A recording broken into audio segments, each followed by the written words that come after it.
Hello students, I am doctor Raju Sharma. हमारा आज का टॉपिक है भारत की स्थिति और उसका महत्व। वास्तव में भारत की सभ्यता विश्व की सबसे पुरानी सभ्यताओं में से एक है। ये 4000 वर्षों से भी अधिक पुरानी है। इसने अनेक साम्राज्यों का उत्थान और पतन देखा है और विभिन्न संस्कृतियों और धरोहरों को अपने आप में समाहित किया है।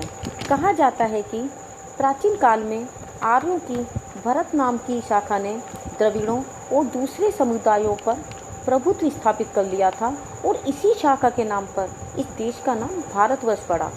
वैदिक आर्यों ने उत्तर पश्चिम की ओर बहने वाली नदी को सिंधु कहा। बाद में ईरानियों ने इस नदी को हिंदू कहा। इस नाम से ही इस देश को हिंदुस्तान कहा गया। यूनानियों ने इस नदी को इंडोस कहा और रोम वासियों ने इस नदी को इंडस कहा। इस आधार पर इस देश को इंडिया कहा गया। वर्तमान में भारत की आकृति पूरी तरीके से त्रिभुजाकार न होकर चतुष्कोणीय है। प्रसिद्ध भूगोलवेत्ता स्ट्रैबो ने भारत की आकृति पतंग जैसी बताई। भारत 8 डिग्री 4 मिनट से 37 डिग्री 6 मिनट उत्तरी अक्षांश, 68 डिग्री 7 मिनट से 97 डिग्री 25 मिनट पूर्वी देशांतर के बीच फैला है। भारत का दक्षिणतम बिंदु इंदिरा पॉइंट है, जो कि ग्रेट निकोबार द्वीप में है। इसे पिग्मेलियन पॉइंट और पार्सन पॉइंट के नाम से भी जाना जाता है। भारत का सबसे उत्तरी बिंदु इंदिरा कॉल है, जो जम्मू कश्मीर में है। भारत के दक्षिणतम बिंदु और भारत की मुख्य भूमि के दक्षिण छोर में लगभग 2 डिग्री अक्षांश का अंतर है। कर्क रेखा भारत के लगभग मध्य से गुजरती है। राजस्थान, गुजरात, मध्य प्रदेश, छत्तीसगढ़, झारखंड, पश्चिमी बंगाल, त्रिपुरा और मिजोरम इसके अंतर्गत आते हैं। इस रेखा के उत्तरी भाग को उत्तरी भारत और दक्षिणी भाग को दक्षिणी भारत कहते हैं। भारत की मुख्य भूमि का दक्षिणतम भाग विषुवत रेखा से 876 किलोमीटर दूर है। 82 डिग्री 30 मिनट पूर्वी देशांतर रेखा के स्थानीय समय को संपूर्ण देश का प्रमाणिक समय माना जाता है। यह रेखा उत्तर प्रदेश में मिर्ज़ापुर के पास से गुजरती है। हमारे देश का प्रमाणिक समय ग्रीनविच मीन टाइम से 5 घंटा 30 मिनट आगे है। देश के पूर्वी और पश्चिमी भागों में सूर्योदय और सूर्यास्त के समय में 2 घंटे का अंतर रहता है।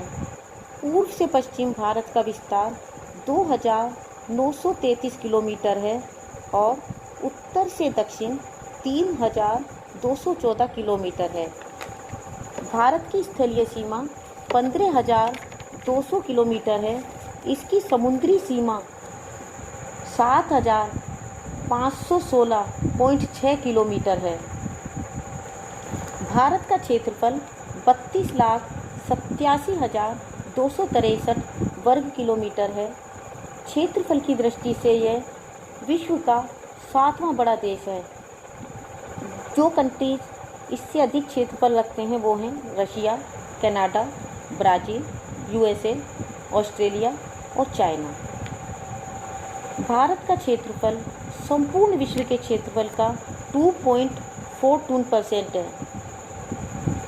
क्षेत्रफल की दृष्टि से देखा जाए तो भारत की स्थिति अत्यधिक महत्वपूर्ण है। देश का अधिकांश भाग ऐसा है जिसका भरपूर उपयोग किया जा सकता है, जबकि विश्व के दूसरे देशों को यह सुविधा प्राप्त नहीं है। फॉर एग्जाम्पल, रशिया और कनाडा के बड़े भाग वर्ष भर हिमाच्छादित रहते हैं। ऑस्ट्रेलिया और अफ्रीका के अधिकांश भाग गर्म मरुस्थल और चाइना का 40% पश्चिमी भाग पर्वतीय मरुस्थलीय बीहड़ युक्त और कठोर जलवायु वाला है। भारत हिंद महासागर के उत्तरी सिरे पर इस प्रकार स्थित है कि यह पूर्वी गोलार्ध के मध्य में पड़ता है। यूरोप और अमेरिका के पश्चिमी भागों से भारत लगभग समान दूरी पर स्थित है। अनेक अंतर्राष्ट्रीय वायुमार्ग एवं समुद्री मार्ग भारत से होकर ही गुजरते हैं। पूर्वी देशों से पश्चिमी देशों और पश्चिमी देशों से सुदूर पूर्व को जाने वाले व्यापारिक मार्ग भारत से होकर ही गुजरते हैं। स्वेज मार्ग के बन जाने के बाद से भारत की स्थिति और अधिक महत्वपूर्ण हो गई है, क्योंकि स्वेज नहर के बन जाने से पश्चिमी यूरोपीय देशों और भारत के बीच लगभग 4,800 किलोमीटर की दूरी कम हो गई है। स्वेज नहर और मलक्का से निकलने वाले सभी जलयान भारत होकर ही निकलते हैं। वायु मार्गों की दृष्टि से भी भारत की स्थिति बहुत अधिक महत्वपूर्ण है। पश्चिमी देशों से सुदूर पूर्व को जाने वाले वायुयान भारत से होकर ही निकलते हैं। दिल्ली, मुंबई, चेन्नई, कोलकाता में मुख्य अंतर्राष्ट्रीय महत्व के हवाई अड्डे हैं, जहां ठहरकर वायुयान ईंधन और यात्री लेते हैं और आपातकालीन मरम्मत भी कराई जा सकती है। अपनी महत्वपूर्ण स्थिति के कारण ही भारत अतीत काल में भी प्रमुख व्यापारिक स्थल मार्गों का केंद्र था।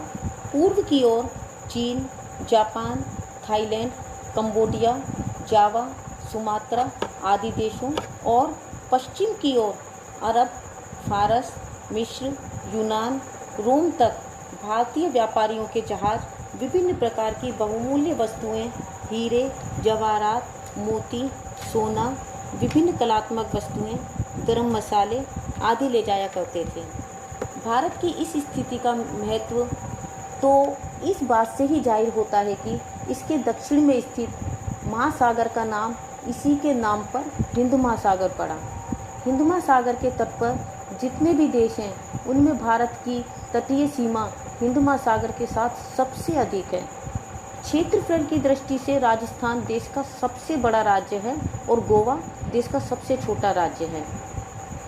यदि बाउंड्रीज की दृष्टि से देखा जाए तो भारत की दो प्रकार की सीमाएं हैं, प्राकृतिक सीमाएं और कृत्रिम सीमाएं। प्राकृतिक सीमाओं के अंतर्गत उत्तर में हिमालय पर्वत श्रेणी, सुदूर पूर्व में अराकान योमा श्रेणी, दक्षिण पश्चिम में अरब सागर और दक्षिण पूर्व में बंगाल की खाड़ी और धुर दक्षिण में हिंद महासागर इसकी प्राकृतिक सीमाएं बनाते हैं। भारत की कृत्रिम सीमाएं हैं मैकमोहन रेखा भारत और चीन के बीच, रेड क्लिफ रेखा भारत और पाकिस्तान के बीच, ड्यूरेंट रेखा भारत और अफगानिस्तान के बीच। मैकमोहन रेखा के सहारे भारत के जम्मू और कश्मीर, हिमाचल प्रदेश, उत्तराखंड, सिक्किम और अरुणाचल प्रदेश राज्य हैं। रेड क्लिफ रेखा के सहारे भारत के गुजरात, राजस्थान, पंजाब और जम्मू और कश्मीर हैं। भारत और म्यांमार के बीच जो प्राकृतिक सीमा है, उसके सहारे भारत के अरुणाचल प्रदेश, नागालैंड, मणिपुर और मिजोरम है। भारत और बांग्लादेश के बीच जो कृत्रिम सीमा है, उसके सहारे भारत के वेस्ट बंगाल, असम, मेघालय और त्रिपुरा राज्य हैं। भारत और नेपाल के बीच हिमालय पर्वत की श्रृंखलाएं प्राकृतिक सीमाएं बनाती हैं। दक्षिण में भारत और श्रीलंका के बीच पाक जल संधि और मन्नार की खाड़ी है। श्रीलंका के बाद भारत का दूसरा निकटतम पड़ोसी देश मालदीव है। अंत में कहा जा सकता है कि भारत एक अखंड भौगोलिक इकाई है। चाहे कोई हिंदू हो या मुस्लिम, सिख हो या ईसाई, बंगाली हो या मद्रासी, राजस्थानी हो या पंजाबी, भारत सभी के लिए पवित्र भूमि है, जिस पर हम सभी को गर्व है। Thank you.